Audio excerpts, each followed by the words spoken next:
Ini ang Digicast Negros X, ang top 10 nga mga balita sa Negros Island region. Ang amo ni kadulong sa inyo, kagyari natin yung mga top stories of the day. Today, September 11, 2025, Huwebes nga adlaw. Maestro sa Bacolod City College gidismiss sa serbisyo bangod sang reklamo ng sexual harassment.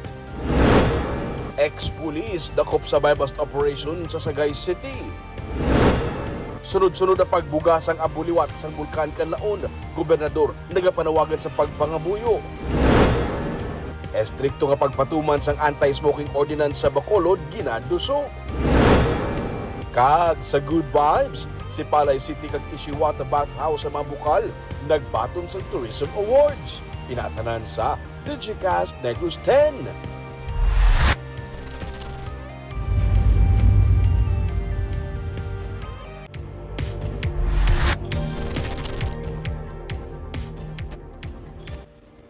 Sa number 10, ang LPA sa sulod sa Philippine Area of Responsibility ang natunaw pero may bag-o na naman nga LPA. Natunaw na ang low pressure area nga na-monitor sa kahapon sa sulod sa Philippine Area of Responsibility. Subong hapon may bag-o na naman nga LPA nga nakitaan sa sulod sa PAR as of 2 p.m. Kagyari ini sa 990 kilometers east sang Southern Mindanao. Ang Eastern Visayas kag pila ka mga probinsya sa Mindanao ang maka-eksperyensya sa magal-umon nga kalangitan kag may lapta-lapta nga pag-ulan kag may upod nga pagpanaguob. Ang iban nga porsyon sa Visayas pati ng isla sa Negros maka-eksperyensya man sa magal-umon nga kalangitan nga may malaka-laka nga pag-ulan kag pagpanaguob dala naman sang easterly so kunang mainit nga hangin gikan sa Pacific Ocean.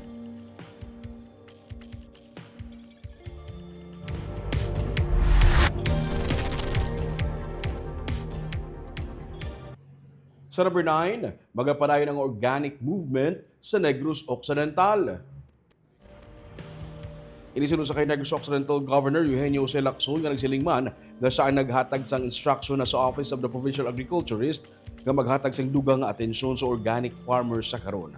Iga-introduce sunod sa gobernador ang greenhouse method nga kung mangin madinalagon magabulig padamo sa ilang mga production. Sunod sa gobernador, iyan na nga naabisuhan si Provincial Administrator Fernando Diaz nga hingion ang mga engineers ng probinsya nga magdisenyo sini. Samtang ginsiling sang gobernador nga hindi niya luyag maghatag sang komento angon sa isyu karon sa tunga sang pagduso sang GMO regulatory ordinance tubtub nga makapagwa na ang SP sang desisyon bahin diri. Nakapatuman na ang public hearing sa amo nga ordinansa. Let's give more attention to our organic farmers under our watch. And so, in fact, we will now be introducing greenhouse.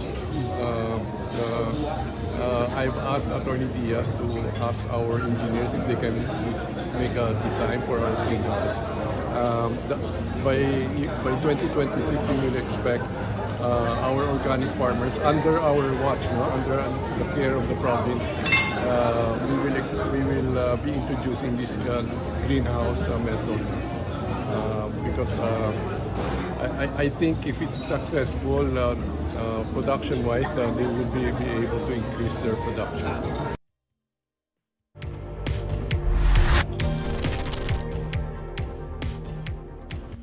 Sa number 8, mga motorista nasampulan sa pagpatuman sa mas estrikto nga layi sa trapiko sa Bago City.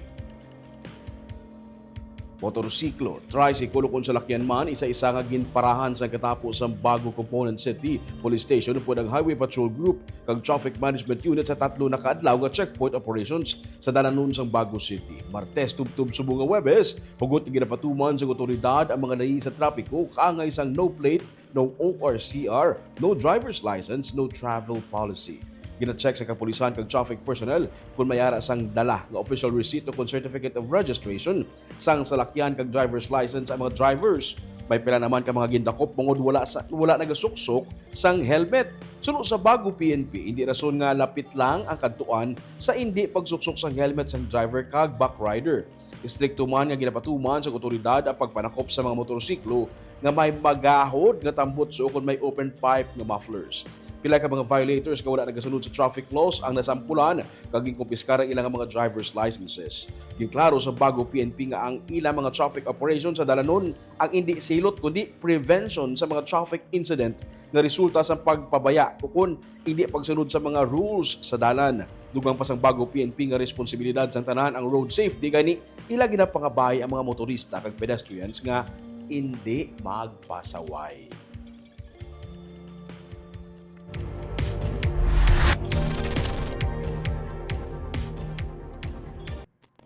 Sa number 7, strikto nga pagpatuman sa anti-smoking ordinance ginaduso.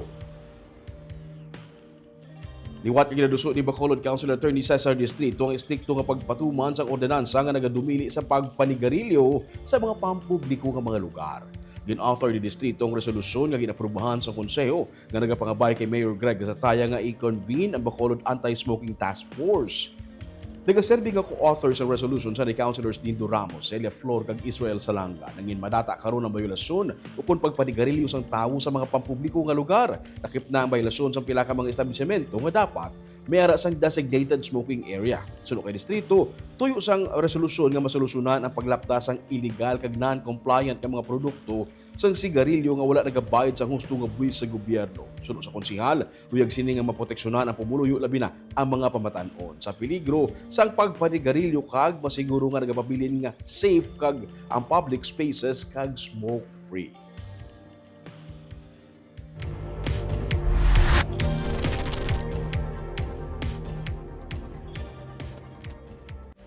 Sa number 6, ang PDEA kag ang Dangerous Drugs Board ang napagbuwa sa ilang findings sa ginatawag nga tuklaw cigarettes.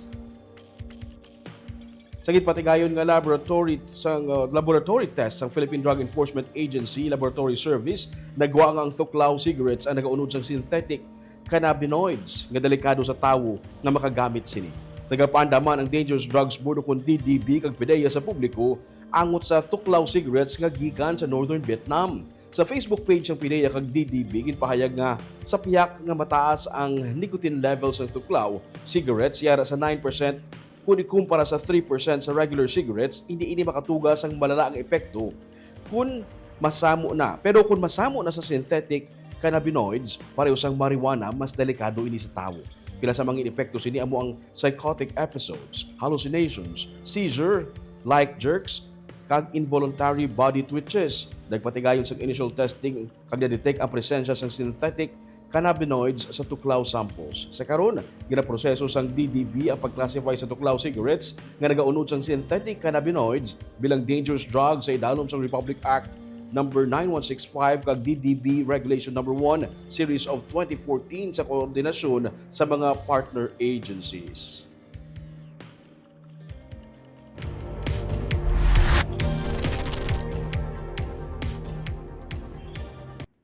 Sa number 5, 3.4 million pesos kabaloro sa suspected shabu nakuha sa buy-bust operation sa Negros Oriental. Tunga sa kilo sa ginasuspetsuhan shabu nga may standard drug price nga 3,400,000 pesos ang nakumpiskal sa gitpatigayon nga buy-bust operation sa Purok 4, Barangay San Miguel, Banwasang Bakong, Negros Oriental, kainisang aga. Nakop sa police operation si alias Cyril, 56 anyos kag residente sang barangay poblasyon sa Banwasang Santa Catalina. Nagpatigayon sang casing kag surveillance operations ang kapulisan matapos makabaton sa impormasyon nga si alias Cyril ang nagapakigbahin sa illegal drug trade. Nakuha sa iyang anom ka mga pakete sa ginasuspetsuhan shabu. Sunod kay Police Brigadier General Arnold Thomas Ibay, ang Regional Police Director sa Negros, lakip na ang pagdakop sa kay Cyril ang naghatag sang klaro nga mensahe sa mga nagapakigbahin sa illegal aktibidades nga ililisipon na lang ang ilang mga inadlaw bangod sunod sa iya hindi magpuntat ang kapulisan sa rehiyon sa pag-ayam sa ila.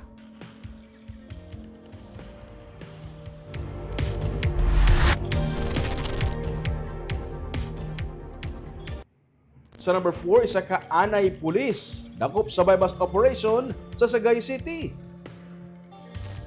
Arestadong anay pulis nga babayi sa gitpatigayon nga drug buy-bust operation sa Purok Doldol, Barangay Poblasyon 2, Sagay City, Negros Occidental, kahapon nga adlaw. Sa report sa Police Regional Office Negros Island Region, nakuha sa subject kaging kilala kay alias Tata, 30 anyos, ang 45 grams sa ginasuspetsuhan shabu nga nagabalor siyang 306,000 pesos.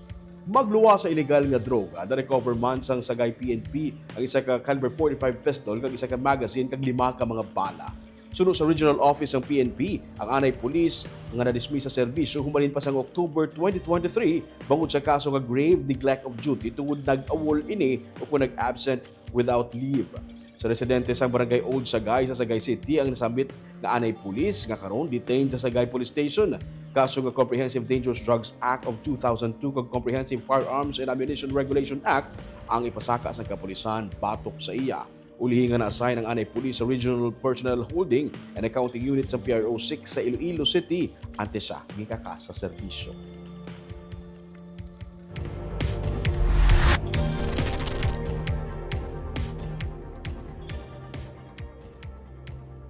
Sa number 3, sa Provincial Development Meeting kaina, tigayon na nga naprubahan ang 20% nga development fund. Nakip na ang supplemental budget para sa last quarter sa 2025. Ginabi-abi man sa PDC ang mga bago nga mga mayor kag tiglawa sa mga NGO kag CSO. May 14 ka mga bago nga nagdalaog nga mayor sa probinsya sa nagligad nga May elections kag sila ang ginabi-abi sa PDC. May bago man nga tiglawas sang non-government organizations kag civil society organizations nga nagpanumpa kay Governor Eugenio Lacson sa ilang pagpungko sa PDC. Gintalakay man kag ginaprubahan ang sang PDC nakip na endorsement sa sanggunian padalawigan kag sa DBM kag sa iban pang ahensya sa gobyerno ang 2026 20% development fund nga nagdangat sa 1,340,500,000 pesos. 386 million naman ang allocate para sa loan amortization kag 954,500,000 naman ang para sa development program projects and activities. Yes, this is the first PDC meeting after the election, so we naturally welcome the new or the newly elected mayors, to the body. So we recognize them. At the same time, we also chose the NGO, CSO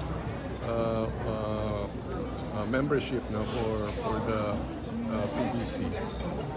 Also, gig percent of ang 2026 na ito ngayon.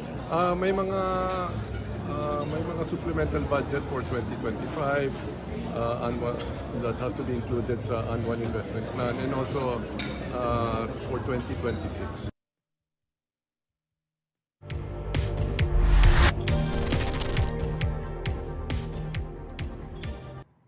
Sa number 2, gobernador ang nagapati nga wala naman sa iban pa nga pwede may mahimo kundi magpangamuyo na lang. Ini sa piyak sang liwat na naman nga pagbuga sang abo sang bulkan kanlaon. Kahapon may ash emission activity ang bulkan kung saan 1,134 katonelada sang sulfur dioxide flux, 600 meters ang kataason sang emission kag inflated ang edifice. Wala naman sa may na-record nga volcanic activity.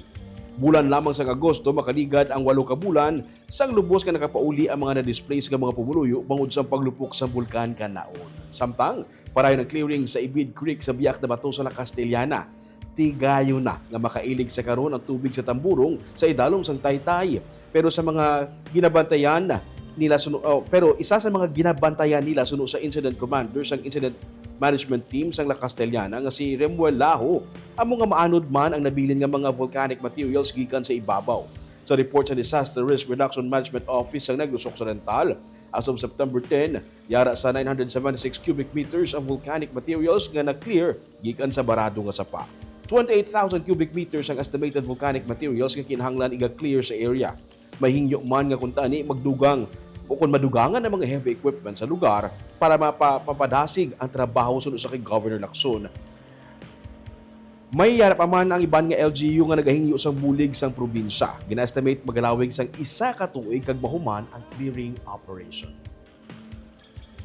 May preparation naman ang province, though may abnormalities naman si Kandao. Prayers lang dito, no? Although yesterday those zero volcanic earthquake, no? So that's a good sign, but the volume of sulfur is still a lot, 1,600 I think tons. And so yeah, we're hoping that it will continue to simmer down.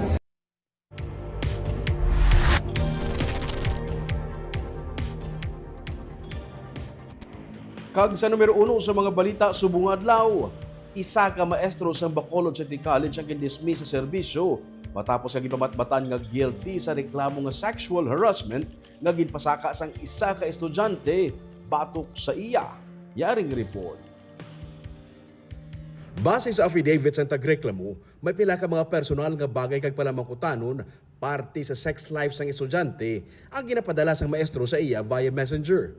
Screenshots sa conversation nila ang nangin ebidensya para sa reklamo ng sexual harassment nga ginfile sa tagreklamo batok sa maestro.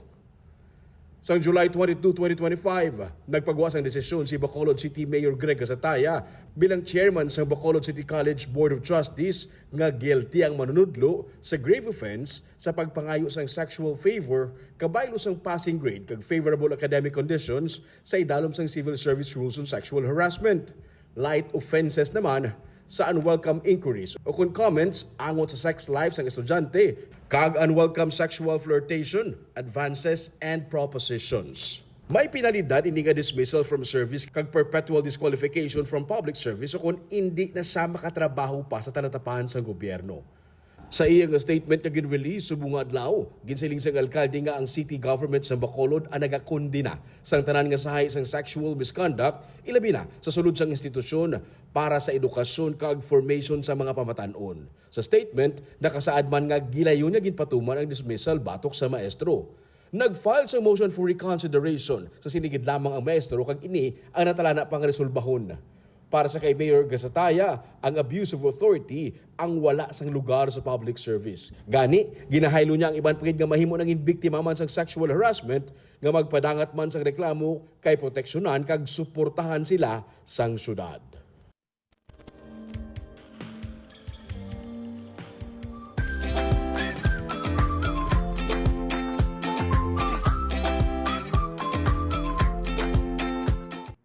Kag sa good vibes, si Palay City kag Isiwata Bathhouse sa Mambukal nagbaton sa mga tourism awards.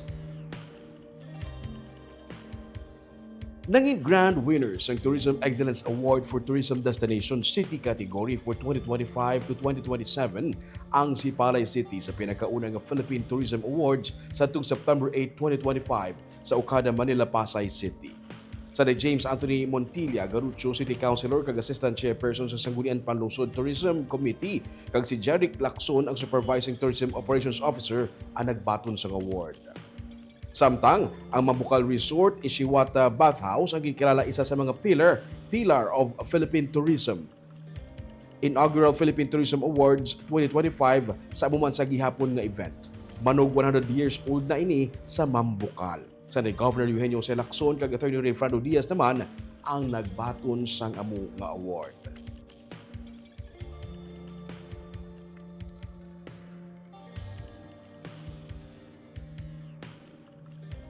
Shout out anay sa aton nga mga live viewers subong nga hapon si Sir Nane Grande. Good afternoon, Choy Ruming, Digicast Negros watching live. Happy blessed Thursday. Si Erwin Natura, good PM, Digicast Negros 10, watching from Mansilingan, East Home 6, Bacolod City. Si Cesar Colito III, mayang hapon, Tito Ruming, mayang hapon si Tito Cesar. Si, hindi ko mabasa ang iyang ngalan, but Merry Christmas, Boss Renren Kono. Si Jubeya Yap Janala, mayang hapon, Choy Ruming, mayang hapon, Digicast Negros, watching garantaw diri sa Baguio City. Si Renren watching from Pontevedra. Shout out kay bossing ko, Reggie. RH Tata, good afternoon NIR. Gina Villanueva, may hapon Digicast pa shout out sa family Minyada sang manapla kag pag-greet sa bata ko nga birthday niya. Subong salamat. Happy birthday sa bata ni Ma'am Gina. May hapon pa siya siya gyapon. Si Chona Evangelista Caredo, good afternoon Digicast Negros watching from Singapore. Jessery Garucho Hivero, maulanon nga hapon ka Digicast Ruming watching from Sarait, Himamaylan. God bless everyone. Pa-shout out kay Pastor Gideon Repique, happy 73rd birthday. Kag si Andre Tahunera, mayang hapon Digicast Negros. Si Sandra Sarzuela, Chispa Fontejon, rainy afternoon Digicast Negros Ruming watching from Kabangkalan City. Lindol Sunyo, mayang hapon Negros. Gerardo Marquez, mayang hapon Digicast Negros. Happy Friday viewing mga suki. Kag Maria Fe Panaga Baredo, mayang hapon Digicast Negros. Mayang hapon sa Ruming. Shout out kini sa mga taga Sagay City. Mayang hapon sa inyo tanan watching live from Silay City. Kagabuyan itong top 10 ng mga balita sa Negros Island Region subong adlaw. Tubtub sa buwas, ako si Romeo Subaldo. Mayong hapon.